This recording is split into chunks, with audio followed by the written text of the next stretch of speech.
Students differential equation M C Q ചോദിക്കുന്നത് സാധാരണ degree and order related questions ആണ്. അപ്പം ഡിഗ്രിയും ഓർഡറൊക്കെ എല്ലാവർക്കും സിമ്പിൾ ഇക്വേഷൻ തന്നാൽ അറിയാം.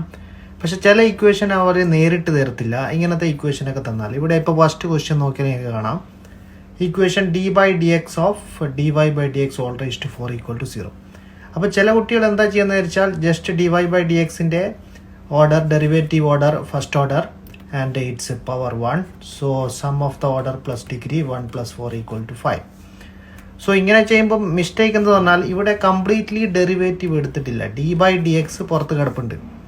അപ്പം ഒരു ഡിഫറൻഷ്യൽ ഇക്വേഷനിൽ എല്ലാ ഡെറിവേറ്റീവ് ടേംസും കംപ്ലീറ്റ്ലി എടുത്തിരിക്കണം, എന്നാൽ മാത്രമേ അത് ഡിഫറൻഷ്യൽ ഇക്വേഷൻ. ഇവിടെ still differentiation to be done, differentiation process complete അല്ല.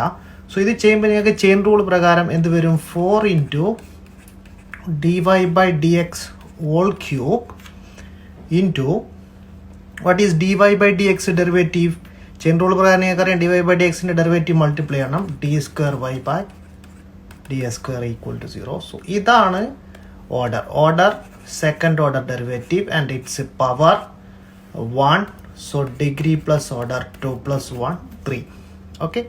സോ ഇങ്ങനത്തെ ടിസ്റ്റഡ് ക്വസ്റ്റ്യൻസ് ഓർഡറും ഡിഗ്രിയും കാണാൻ ചോദിക്കും. ചില ഡിഫറൻഷ്യൽ ഇക്വേഷന് ഡിഗ്രി ഡിഫൈൻ ചെയ്യാത്തുണ്ട്. So radical must be free ആയിരിക്കണം, അതായത് ഡെറിവേറ്റീവ്